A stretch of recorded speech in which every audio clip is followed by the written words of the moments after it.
Fadó, ag tús na bliana. Bhí fúna an roinnt taistil a ghéanú, ach ar nóí. Níl an féidireacht dul thurlar go héasca a gcuin fi láthair, ach tá mise géirí an taithí taistil a cruthú sa tach. An taonar a bhíon asnamh na atla dul, agus mar sin dír mé ar Twitter na Gael. Bhí roinnt daoine a teagháil ach an ceann is simil ná an contas misteach seo. Beag nach lá na dhé sin, agus bhí mé ag cochrú turas digitach go dtí an áide. So I've oscailt Zoom. Hello! Dí gcuid Laura, is mis a Guinevere agus fáilte go Singeapóir. Agus gur míle ríis tá si just kind of tá si gramhar a chur mé tweet amach hartar kind of shocked nó hin agus a níis tá mé is Singeapóir. I know, tá sé go hintach ar fád in áiríre. Tá mé híos ag an marina agus tá an airline taobhhirdom. Oh wow!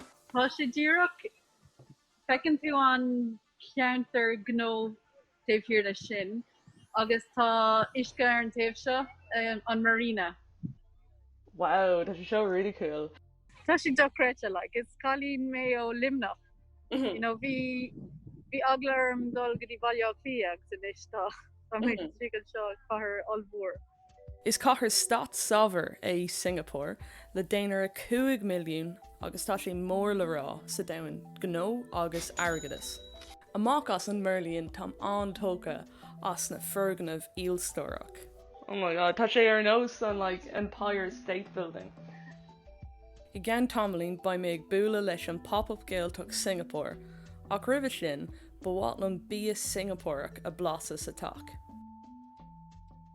Is tééis ran mBaile bhíad curry puffs agus bíonn siad ar fáil ag na margas ráda i Singeapóir. Sais dumplagáin le lína curry, prátaí agus deag ná fiol cosú le shipping. Bhí cuma éasca ar an edges ach ina rire tá sé anna dhheachar chun iad a dhéanamh a gceart. Is cinnte ní sanolaí curry puffs mé agus ní ba mo cín furfa. Ach, níl sin le rá nach maiid mé anna bródú las. Oh wow! Yeah. Sin speisialta ó Singeapóir. Curry puff. Is léir go bhfuil Guinevere agus muintir na pop-up antóga leis cumá. So actually the boss on the water who so bhí bra córa agam lo ag an pop-up faoin an saoil hall an sin. Tá sé spúil le speed dating ar tagann tú an seo mar cairt tú just dulmach agus spúil le gach duine. Cairt tú irt mór anmhór dhéanamh. Chun críoch a chur mhóras is cinnte go raibh turas go ceann den na margas ráda dí. Tá na hawker markets an cáiliú le stock agus amach as an molia le bia ó fud na háise le ceannach. Seanar áid ag find na Japanna. Bia ó Singapore, bia ó Vietnam, coffee, tea. Seo luach leis an tae gur ra seo like chuig cent.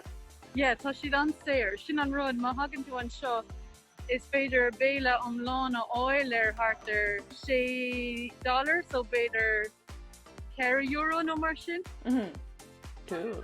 So bhín an space ag daoine ar na hawkers agus bhín an broad ag lucht Singapore as na hawkers cumá.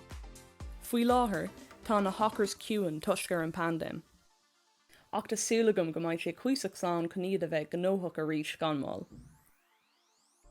Well seo é mar thuras go Singeapóir agus tásúlagam gur hatan sé leat. Lom hain tan fíorsásta go raibh san an blas an cathair all agus gur míle maithagad go Guinevere, an pop-up Gaeltacht agus ar nóí Twitter na Gael. So an céad fí an eile ba mbeidh dul go dtí an Oster agus go dtí sin déantracht, fánsláán agus feicimid sibh ar ball.